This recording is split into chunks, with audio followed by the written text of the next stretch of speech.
عشرہ ذی الحجہ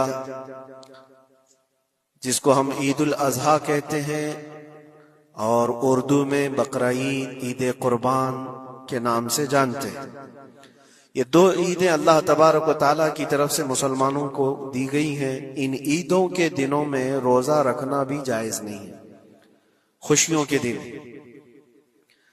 اور یہ جو ایام چل رہے ہیں پہلی ذی الحجہ سے لے کر 10ویں ذی الحجہ تک، اس کا ذکر تو اللہ تعالیٰ نے قرآن میں یوں فرمایا والفجر ولیال عشر، فجر کی قسم اور 10 راتوں کی قسم۔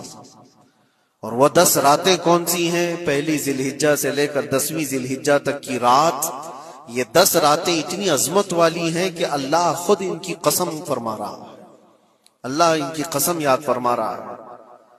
اور ان ایام میں جو اعمال کیے جاتے ہیں اللہ کی بارگاہ میں مقبول ہوتے ہیں۔ یہ حرمت والے مہینوں میں سے ایک مہینہ ہے۔ زمانے جاہلیت میں بھی ان مہینوں میں جنگ و جدال نہیں کیا جاتا تھا، کوئی بھی جنگ چل بھی رہی ہو تو یہ مہینے آتے تو جنگ روک دی جاتی تھی، کیونکہ یہ حرمت والے مہینے ہیں۔ تو ذی الحجہ کے مہینے میں ہم اور آپ ابھی اپنی زندگی کی سانسیں لے رہے ہیں، لیکن قربانی کے متعلق جیسے کہ لوگوں کے دل و دماغ میں ایک کانسیپٹ اور پھر پھیلایا ہوا ایک کانسیپٹ اور اسلامی کانسیپٹ، تینوں میں کیا چیزوں کا فرق ہے؟ اسلام کون سی قربانی چاہتا ہے؟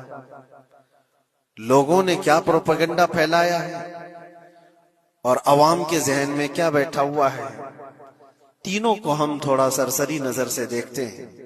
سب سے پہلی چیز تو یہ ہے، اسلام جس قربانی کی بات کر رہا ہے، قرآن میں اللہ فرماتا ہے لن ینال اللہ لحومها ولا دماؤها، نہ تمہارا گوشت نہ تمہارا بہایا ہوا خون اللہ تک پہنچتا ہے، ولکن ینالہ التقوی منکم، بلکہ اس کے پیچھے جو تمہارا تقوی ہے وہ اللہ تک پہنچتا ہے۔